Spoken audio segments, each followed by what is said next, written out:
My name is Hazel Morgan. I'm 27 years old, and until last Thursday, I was Vice President of Operations at Morgan Build Construction, a company my father started in our garage, and I helped transform into a regional powerhouse. I was reviewing final specs for a sustainable housing proposal when my phone buzzed with a voicemail from my father. I remember the subject line said, "Quick update," like it was nothing. I pressed play and listened in stunned silence as his voice, cold and businesslike, said, "Hazel, effective immediately, your position has been dissolved. We will send over a severance agreement. Do not contact us directly." That was it. No explanation, no meeting, no thank you. After 7 years of 70-hour weeks, endless travel, and delivering record growth during a recession, my career and connection to my family ended in 15 seconds. I stared at the screen, waiting for it to change. My hand trembled, but I forced myself to reply with one word: understood. I spent the rest of the day numb. Calls went unanswered. My work email was deactivated within the hour. When I arrived home, a courier was waiting with a cardboard box containing the contents of my office. My nameplate was cracked. My mug was still damp from the dishwasher, and on top of it all, a yellow sticky note scribbled in my father's handwriting: "Please sign the exit docs." No hard feelings. I remember staring at that note like it was written in another language. No hard feelings. I was not just an employee. I was his daughter. I had sacrificed my 20s, my health, my friendships, all for a company I thought we were building together. I never saw it coming. And that is what still haunts me. Not that they pushed me out, but that they did it without a single conversation. No warning, no dignity. Just silence, followed by a voicemail that made it clear I was never anything more than a piece they were ready to remove. And in that silence, something inside me broke, but not beyond repair. I did not fall into this job, I was born into it. I grew up with drywall dust on my shoes and blueprints for bedtime stories. By age 10, I could walk a job site and point out structural load errors better than some interns. While other girls played house, I was calculating square footage in my dad's office. My father, Frank Morgan, was a self-made contractor who built Morgan Build from a stack of permits and sheer will. My mother, Laura, was the quiet one, the fixer behind the scenes, keeping everything from falling apart, even when she knew the cracks were spreading under her own roof. From the outside, we looked like a proud family business, but inside it was clear I was expected to earn everything twice over, while my older brother Landon was handed the keys without a map. I remember being 16 and working unpaid on summer projects, while Landon crashed the company truck and got a promotion. When I won a National Student Architecture Award in college, my father did not even show up to the ceremony. But when Landon closed a basic remodel deal, Dad threw a dinner in his honor.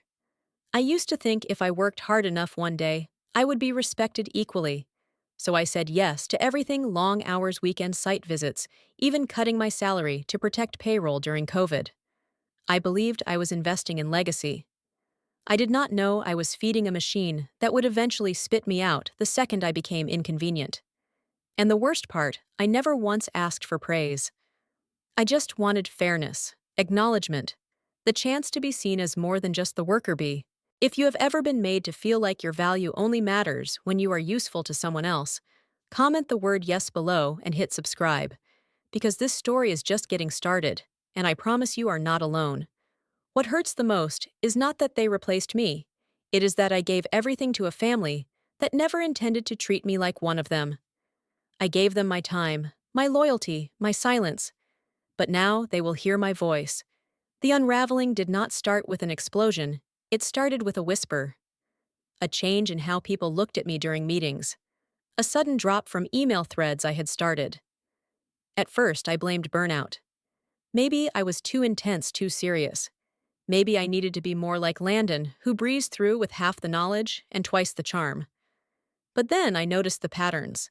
My ideas were tabled in strategy sessions, only to reappear later under Landon's name. A community housing initiative I had spent months crafting was paused for budget reasons, then quietly replaced with a luxury condo project that had nothing to do with our brand or mission. And then came Victor Langston. An old friend of my father's introduced at a quarterly board meeting as a consultant to optimize operations. That should have been the first red flag, but I tried to stay professional. Victor was tall, polished, and spoke in TED Talk phrases about maximizing legacy through generational vision. Within a week, he was everywhere offering advice on my department, sitting in on project briefings, asking questions that sounded more like assessments. He brought his son Cole into the office, under the guise of a summer mentorship. But it was not long before I found Cole touring the design floor, sitting in on meetings. I was not invited to even reviewing blueprints I had not yet approved. It felt like being studied in real time, like my job was being dissected before my eyes. When I asked my father directly, he brushed me off with a thin smile. "We are just exploring options. You have been under a lot of pressure. Maybe it is time to delegate more." I wanted to scream. I had bled for this company. I had led it through a pandemic, retained staff, when other firms' collapse secured contracts we never would have qualified for, if not for my certifications. And now I was being told to step back. My assistant Jordan closed the door one morning and whispered, "They are phasing you out. Victor's kid is taking your place." I stared at her in silence. I knew she was right. I just did not know how to stop it yet.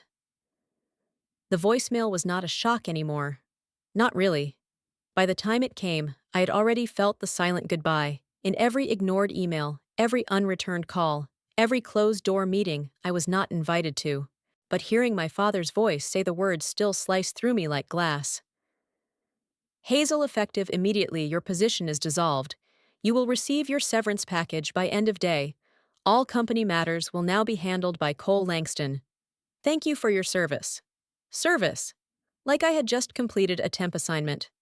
Like I had not poured 7 years into this company, bent over backwards, for contracts, eaten dinner out of vending machines during overnight site inspections, and worked Christmas Eve to get permits pushed through on time. I sat in my car outside the office, frozen. I did not cry. I did not call anyone. I just stared at the dashboard like it might offer answers. 30 minutes later, a courier arrived at my apartment with a dented cardboard box. Inside were my things from the office, my cracked nameplate, a plant missing half its leaves, and a yellow post-it stuck to the lid. It said, "Please sign the exit docs ASAP." No hard feelings, no signature. Just my father's handwriting, neat and uncaring. The next day, Jordan forwarded me internal memos she had secretly saved, timeline documents showing Victor's plan to restructure the company, phase me out, and install Cole. It was all there. My job had been handed to someone with a family connection and a business degree from a second-rate school. Cole had none of my experience, none of my certifications, but all of my father's trust. And Landon. He had helped write the narrative. Emails from him to Victor described me as overly emotional, not aligned with long-term strategy, and resistant to change. The same brother I had covered for during his divorce. The same one I had trained and protected from being fired more than once.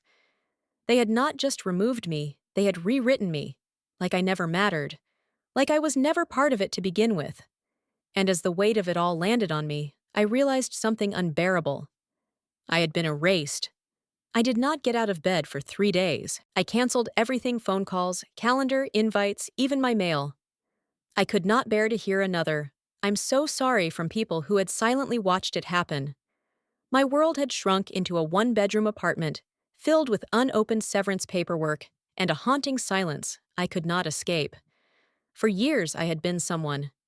Now I did not know who I was without a title, without a building to walk into, without the weight of a last name people once respected. The worst part, I still caught myself opening my laptop at 6:00 a.m. out of habit. I still reviewed industry newsletters like I was prepping for Monday status meetings. My identity was wrapped so tightly around that company, I did not know where it ended, and I began. Then, on the 4th day, my phone lit up with a number I did not recognize. It was Claire Jennings, a former client from one of our early sustainable projects. "I heard what happened," she said gently. "If you ever consider consulting, I have a project in Oregon that needs someone with your mind and your guts." I stared at the ceiling for a long time after we hung up. Could I do it? Could I start again with nothing but a name and a resume? That night, I registered the domain terracoreconsulting.com. The next morning, I bought a refurbished laptop and cleared a desk in my living room. Claire's project became my first contract. It was not glamorous. It paid just enough to cover rent and groceries. But it was mine. Mine to manage, mine to lead, mine to shape. And with each passing day, I started remembering that I was not just the daughter of Frank Morgan. I was Hazel. And Hazel knew how to build. Not just structures, but futures. What they took from me could not kill what they did not create. They built Morgan Build with cement and steel. But I would build something stronger with truth, grit, and the kind of foundation no one could quietly dig out from under me again. The first few months of TerraCore were quiet, deliberate. I took on smaller projects, worked alone, and kept my name off anything public. I was not hiding, I was healing. I poured myself into sustainable site plans, affordable housing drafts, and neighborhood revitalization programs no one else cared to touch. And then something unexpected happened. I got good press. A Portland publication did a spotlight on under-the-radar firms leading green innovation. I was listed third. It felt like being seen for the first time without the Morgan Build name attached. A week later, I received an email from the City Planning Board. One of Morgan Build's high-profile developments, a luxury condo complex on protected land, was falling apart mid-construction. Faulty permits, environmental pushback, angry investors. They needed help fixing it, and they were asking TerraCore. I stared at the request for hours. My old company had tanked the project I originally pitched as community housing. Now they wanted me to rescue it. I did not gloat. I accepted the contract. Not for them, for me. Walking onto that broken site, wearing my own firm's logo, was the quietest form of power I had ever felt. I did not need revenge. This was justice. In the middle of that project, I got a call from my mother. Her voice trembled. My father had suffered a heart attack. He was stable, but scared. He asked for you, she said. I did not know what to do with that. A week later, I visited him in the hospital. He looked smaller, older, tired. He did not apologize, not directly, but he said I was afraid you would outgrow me, and you did. But that was not your failure, it was mine. I nodded. Not for him, for me. I did not forgive him. I did not need to. The truth had been said out loud. After I left, I sat in my car for an hour, watching the wind push through the trees, knowing something had shifted. Not between us, but within me. I was not the discarded daughter anymore. I was the one who built something better, from the wreckage they left behind. It has been 18 months since that voicemail changed everything. In that time, I have rebuilt more than a business. I have rebuilt myself. TerraCore now has 6 full-time staff, all women. We do not just consult. We lead, we mentor, we advocate. The pain of what happened to me never fully left, but it transformed. It became a blueprint, not for revenge, but for boundaries. I learned that silence does not protect you, loyalty is not obedience, and family can be the first to betray you when money and pride are at stake. My brother Landon. He was quietly demoted after multiple failed deals. Victor Langston moved on to another legacy project that collapsed within a year. My father, once feared in the industry, now attends community council meetings as a guest. We are polite but distant. There is no reunion waiting around the corner. Just the truth between us. And I can live with that. Some stories do not need a dramatic ending. They just need an honest one. I did not get revenge. I did not destroy them. I did something harder. I walked away. I created something of my own. I stopped asking to be seen and started building spaces that make others feel visible. That is my legacy now. And I am still writing it. If you have ever been pushed aside, erased, or underestimated, especially by the very people who were supposed to support you, this story is for you. Sometimes walking away is not weakness, it is power. And if this story spoke to your own journey, leave a comment below, share it with someone who needs it, and subscribe for more true stories, where strength is quiet and justice does not always wear a crown, but it always shows up. To